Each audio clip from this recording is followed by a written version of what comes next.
Ayo keluar, keluar. Ayo keluar, keluar. Ngapain tukang becak masuk ke sini? Assalamualaikum sahabat kisah tentram.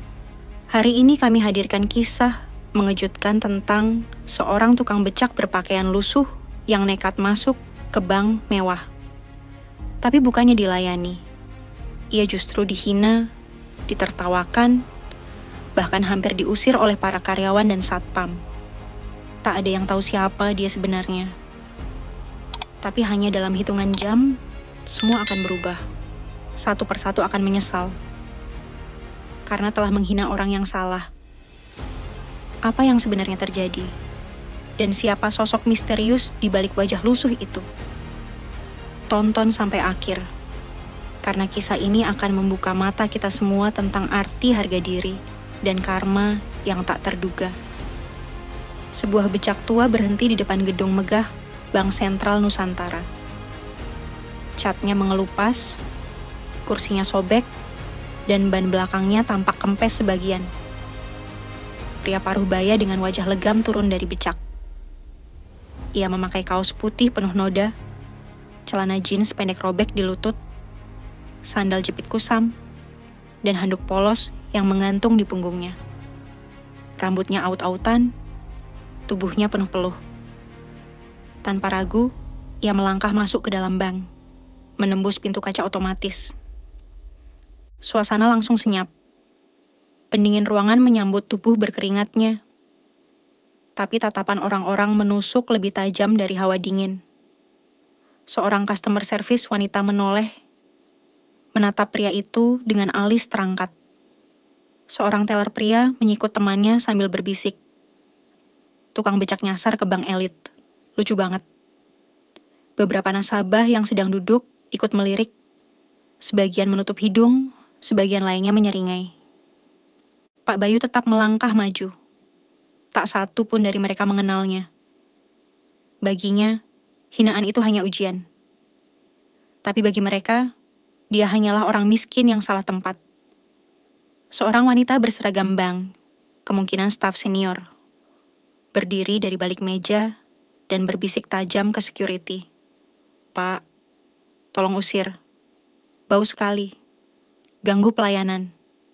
Satpam langsung melangkah cepat, menghadang pria itu sebelum sampai ke konter utama. Pak, ini bang. Mau kemana? Tanyanya ketus. Saya ingin bertemu manajer. Jawab pria itu tenang. Satpam mendengus dan melirik dari atas ke bawah. Dengan pakaian begini. Pak, mohon maaf. Manajer kami tidak melayani sembarang orang. Kalau tidak ada urusan penting, silakan keluar. Nadanya terdengar seperti mengusir pengemis. Salah satu staf wanita menyela dengan nada sinis. Pak, kami nggak terima donasi di sini ya. Kalau butuh bantuan, ke panti sosial aja. Beberapa pegawai lainnya mulai tertawa. Seorang nasabah pria berdasi ikut menyindir. Dia pikir bank ini tempat ngutang dadakan kali. Pak Bayu menatap mereka satu persatu. Sorot matanya tenang, tapi tajam. Ia mengulang pelan. Tolong sampaikan saja. Saya ingin berbicara dengan manajer. Tapi tak ada yang peduli. Tak ada yang mau menyampaikan. Satpam mulai mendorong tubuhnya pelan-pelan ke arah pintu. Bapak jangan maksa ya, katanya ketus. Ini tempat orang penting. Kami nggak bisa asal terima tamu.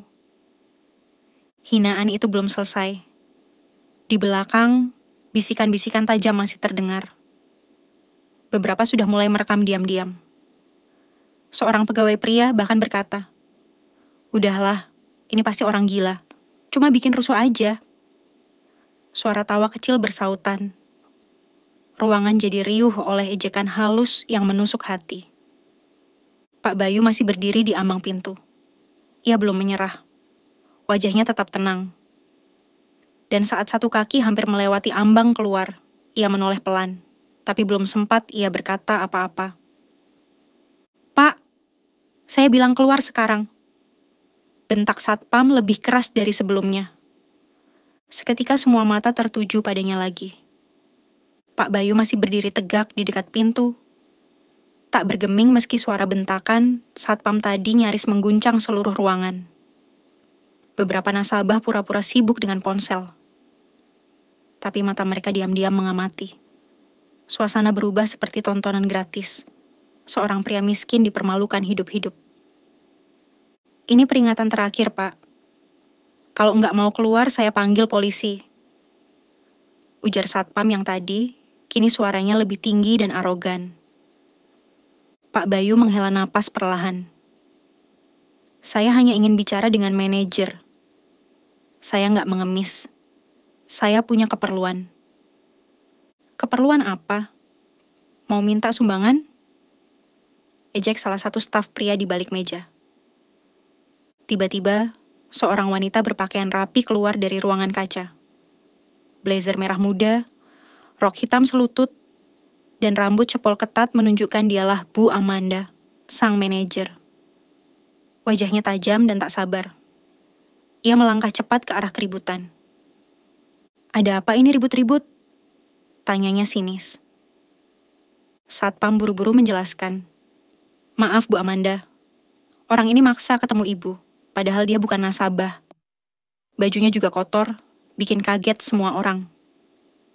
Bu Amanda melirik Pak Bayu dari ujung kepala sampai kaki. Ia memutar bola mata dengan jijik. Mas, ini bank, bukan tempat persinggahan tukang becak. Kami melayani nasabah terdaftar, bukan orang jalanan. Ejekan itu mengundang tawa kecil dari karyawan lain. Seorang teller perempuan ikut bersuara. Iya Bu, mungkin dia nyasar. Atau lagi ikut lomba pura-pura miskin. Kayak di TikTok. Jangan-jangan dia syuting prank. Tambah yang lain, sambil memegang HP dan pura-pura merekam. Pak Bayu hanya memandang mereka, tanpa marah, tanpa membalas. Tapi sorot matanya perlahan berubah, bukan sedih, bukan takut. Lebih seperti kecewa. Baiklah, katanya pendek. Saya tidak akan memaksa. Tapi tolong ingat wajah saya. Seketika suasana hening. Kalimat itu terasa aneh di telinga mereka. Tapi belum sempat siapapun mencerna maknanya. Bu Amanda langsung menunjuk pintu. Mas, kalau masih punya harga diri, keluar sekarang. Atau kami panggil aparat. Satpam langsung menggiring Pak Bayu dengan kasar. Tangannya mendorong pundak pria tua itu tanpa hormat. Seperti sedang mengusir gelandangan dari emper toko. Tak ada satupun yang menahan. Tak ada yang bertanya siapa dia sebenarnya. Dan akhirnya, pintu kaca tertutup. Pak Bayu berjalan pelan meninggalkan gedung itu. Tak ada kemarahan di wajahnya, hanya diam. Dan langkah pasti. Dari balik jendela, para karyawan masih tertawa. Bu Amanda duduk kembali di kursinya. Menyesap kopi hangat sambil berkata, zaman sekarang, semua orang bisa nekat. Untung kita sigap ya. Tak ada yang menyadari, 1 jam dari sekarang, mereka semua akan menyesali hari ini. Siang itu, suasana Bank Mandala tampak biasa saja. Bu Amanda baru saja menyelesaikan meeting online saat suara derap langkah terdengar dari luar. Seorang satpam yang berdiri di pintu masuk tiba-tiba panik dan segera berdiri tegak. 3 pria berpakaian hitam, berjas rapi, dan memakai earphone di telinga masuk lebih dulu. Wajah mereka dingin dan profesional. Jelas bukan orang sembarangan. Tak lama kemudian, sebuah mobil Alphard hitam berhenti tepat di depan pintu utama. Seorang sopir turun dan membuka pintu dengan hormat. Dari dalam mobil, muncul sosok pria yang membuat semua orang terdiam. Pria itu mengenakan jas hitam berkancing emas, kemeja putih bersih, dan dasi merah marun elegan. Wajahnya bersih, rambutnya kini klimis, dan sepasang sepatu kulit mengilap menyentuh lantai marmer dengan mantap.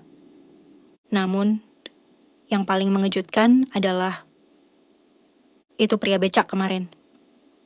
Semua yang melihat sontak melongo. Teller perempuan yang kemarin mengejek langsung menunduk. Satpam yang mengusirnya mendadak salah tingkah. Bu Amanda berdiri dari kursinya, wajahnya kaku. Jangan-jangan itu orang yang kemarin, bisik salah satu staf. Pak Bayu masuk dengan tenang, dikawal 2 ajudan. Ia berhenti di tengah ruangan, memandang sekeliling. Semua karyawan langsung menghentikan aktivitas. Tidak ada suara, tidak ada tawa seperti kemarin. Sunyi, tegang, dan penuh tanda tanya. Bu Amanda berdehem, berusaha menguasai keadaan. Ia tersenyum canggung, mencoba menyapa.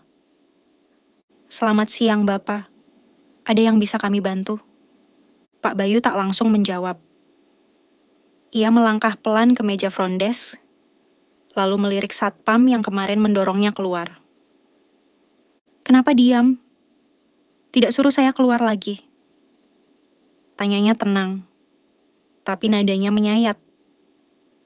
Satpam itu langsung menunduk dalam, wajahnya memucat. Tangannya gemetar memegang walkie-talkie. Maaf Pak. Saya tidak tahu. Saya tidak tahu siapa saya. Potong Pak Bayu tajam. Atau memang suka menilai orang dari bajunya. Beberapa karyawan mulai panik. Teller perempuan kemarin pura-pura sibuk menunduk, tapi jelas wajahnya sudah pucat pasi. Bu Amanda masih berusaha tersenyum, walau kini wajahnya tak setenang tadi. Mohon maaf Bapak, kemarin terjadi kesalahpahaman. Kami tidak bermaksud. Pak Bayu mengangkat tangan, menyuruhnya diam. Saya belum datang untuk marah. Saya datang untuk mengecek pelayanan bank ini. Tapi saya belum puas. Nadanya penuh sindiran. Para staf mulai saling melirik, panik. Beberapa mulai bisik-bisik. Apa dia pemilik bank ini? Atau pejabat penting? Tapi tak ada yang berani bertanya. Tak ada yang berani menyela. Pak Bayu lalu melirik ajudannya dan berkata, "Panggil orang pusat." Katakan Pak Bayu minta waktunya. Semua makin bingung. Siapa sebenarnya pria ini? Kenapa staf pusat bisa ditelepon seenaknya? Dan kenapa ajudannya bersikap seperti bawahannya? Bu Amanda menelan ludah. Dalam hatinya mulai muncul firasat buruk. Dia merasa sesuatu yang sangat besar akan terbongkar. Ruangan bank kini seperti terkena badai sunyi. Semua mata tertuju pada sosok Pak Bayu yang berdiri angkuh di tengah ruangan. Tak ada lagi tawa atau cemoohan. Hanya tatapan cemas dan gugup dari karyawan yang merasa nasib mereka sedang dipertaruhkan. Tak lama, seorang pria paruh baya berdasi biru tua datang terburu-buru dari pintu belakang. Napasnya tersengal. Wajahnya panik begitu melihat Pak Bayu. Maaf Pak Bayu, saya terlambat. Saya langsung ke sini setelah ditelepon ajudan Bapak. Katanya sambil menunduk dalam-dalam. Seketika, wajah para karyawan, terutama Bu Amanda dan Satpam, langsung berubah seperti kehilangan darah. Pak Bayu? Bisik salah satu teller dengan suara tercekat. Beberapa staf menatap satu sama lain, panik dan kebingungan. Pak Bayu hanya tersenyum miring, lalu menoleh ke pria yang baru datang. Tidak apa-apa, saya hanya ingin tahu sejauh mana pelayanan cabang ini. Dan saya tidak kecewa, katanya sambil memandang tajam ke arah Bu Amanda. Karena saya memang sedang menguji, bukan berharap dilayani baik-baik. Suasana makin mencekam. Satpam yang kemarin mengusir Pak Bayu menunduk dalam-dalam. Tubuhnya gemetar. Ia seolah ingin menghilang dari dunia. Bu Amanda mencoba mempertahankan senyum profesionalnya. Tapi wajahnya jelas tak bisa menyembunyikan rasa takut. Apakah Bapak dari kantor pusat? Tanyanya pelan. Pak Bayu hanya tertawa pelan. Dari pusat, ia menoleh ke pria berdasi biru tadi. Menurutmu, siapa yang lebih tinggi dari pusat? Pria berdasi itu langsung menjawab cepat. Bapak adalah pemilik mayoritas saham. Tanpa tanda tangan Bapak, tidak ada proyek ekspansi yang bisa jalan. Bahkan penunjukan direktur saja harus menunggu persetujuan Bapak. Henning. Karyawan yang tadi tertawa paling keras, kini terlihat nyaris menangis. Bu Amanda mundur satu langkah tanpa sadar. Wajahnya benar-benar panik sekarang. Ia teringat bagaimana kemarin ia berkata, bank ini bukan tempat pengemis cari uang recehan.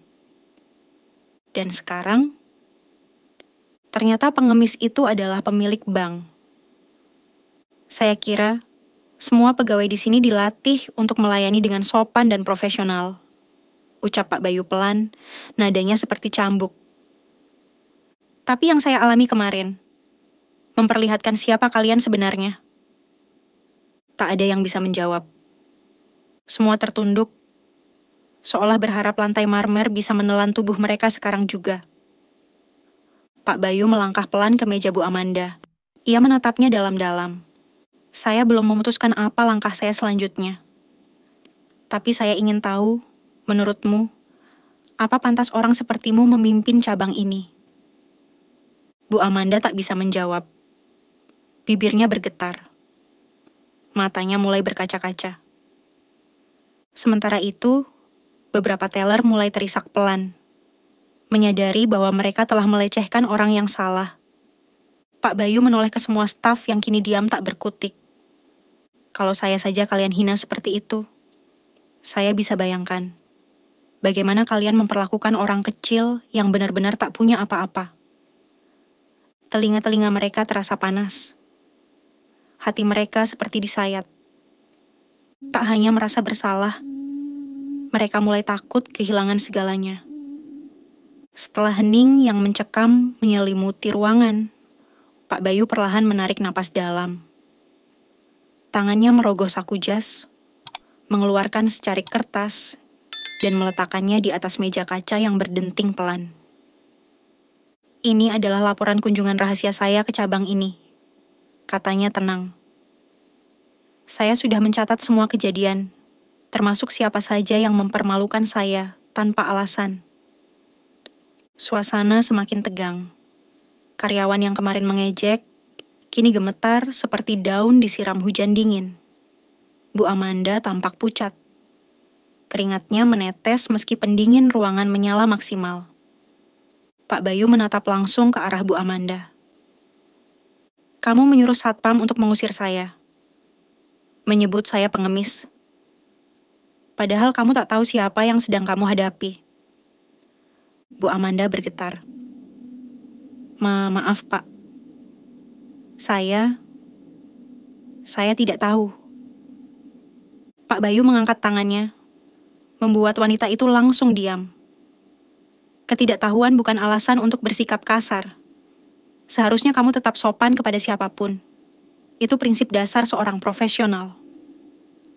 Dia menoleh ke satpam yang kemarin menghalanginya masuk. Dan kamu berani mendorong orang keluar dari gedung ini tanpa alasan. Seolah-olah ini rumah warisanmu. Satpam itu menunduk. Saya hanya mengikuti perintah Bu Amanda, Pak. Pak Bayu tak menjawab. Ia hanya melirik ajudannya yang sejak tadi mencatat.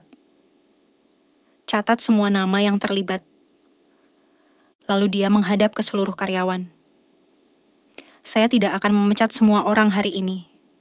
Tapi saya ingin kalian belajar bahwa kesombongan, rasa paling superior, dan menghina orang kecil adalah penyakit yang bisa menghancurkan perusahaan.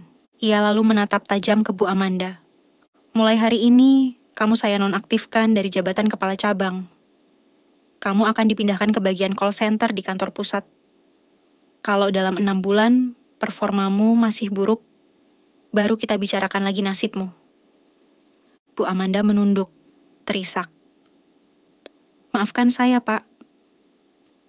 Terlambat, jawab Pak Bayu singkat. Satpam pun ikut diberi sanksi. Dia akan dipindahkan ke kantor parkir luar kota. Bukan sebagai petugas keamanan utama, tapi hanya penjaga pintu gerbang kendaraan. Semua karyawan lainnya menunduk diam. Tak ada yang berani bicara. Pak Bayu menghela napas. Saya tak butuh permintaan maaf yang dibuat karena takut. Tapi saya ingin kalian sadar. Setiap orang yang masuk ke bank ini layak dihormati. Entah mereka pakai jas, kaos kotor, atau bahkan hanya sandal jepit. Tak lama kemudian, ajudan Pak Bayu mengangkat tangannya dan berkata, "Surat resmi pemindahan dan evaluasi sudah dikirim ke email kalian. Efektif hari ini." Bu Amanda tak bisa menahan tangis. Dia berusaha bicara, tapi suaranya tenggelam di antara isakannya sendiri. Pak Bayu menoleh sekali lagi, kemudian berkata, "Kalian mungkin merasa dipermalukan hari ini.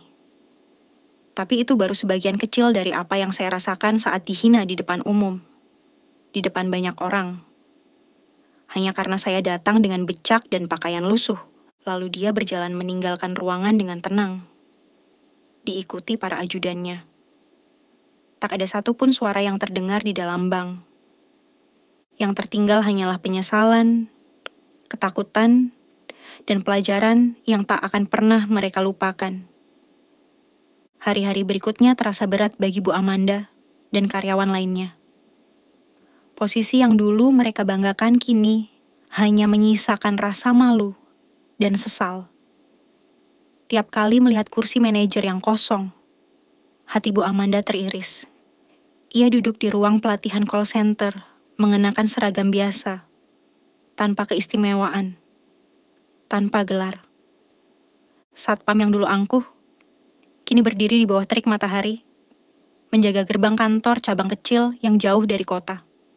Tak ada AC, tak ada fasilitas mewah, hanya ruang sempit dan bangku plastik. Ia sering termenung, mengingat kembali betapa kasarnya ia mendorong Pak Bayu, yang ia kira hanya tukang becak kumal. Sementara itu, di kantor pusat, Pak Bayu kembali bekerja seperti biasa. Tapi kini, ia jadi legenda hidup, bos yang pernah menyamar sebagai orang biasa untuk menguji moral karyawannya. Suatu sore, ajudan Pak Bayu masuk ke ruangannya. "Pak, Bu Amanda ingin mengirim surat permintaan maaf. Dia menyesal dan ingin diberi kesempatan membuktikan diri." Pak Bayu membaca surat itu perlahan. Di situ, Bu Amanda mengakui semua kesalahannya. Ia minta maaf bukan untuk dikasihani, tapi karena benar-benar sadar betapa buruk sikapnya dahulu. Pak Bayu menatap keluar jendela. Kalau dia sungguh berubah, bukan saya yang perlu memaafkan, tapi rakyat kecil yang dulu sering ia remehkan. Saya ingin melihat tindakan, bukan sekadar tulisan.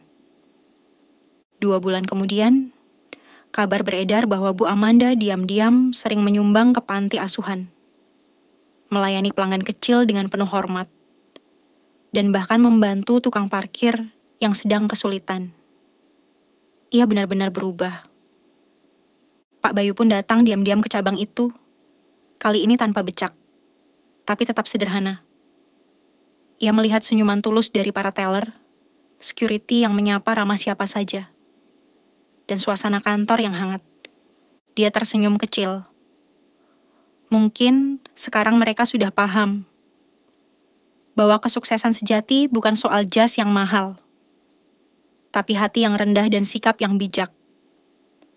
Sahabat kisah tentram, dari kisah ini kita belajar bahwa jangan pernah menilai orang dari penampilannya, karena kita tak pernah tahu siapa dia sebenarnya.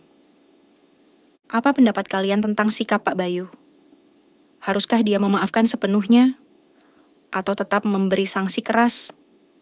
Tulis di kolom komentar ya. Kalau cerita ini menyentuh hati kalian, bantu support channel ini dengan like dan share ke teman-teman kalian biar mereka juga belajar dari kisah ini. Jangan lupa subscribe sekarang juga, karena setiap harinya akan ada kisah viral penuh hikmah yang bisa membuka mata dan menyentuh hati kalian. Sampai jumpa di cerita berikutnya, hanya di channel @kisah_tentram.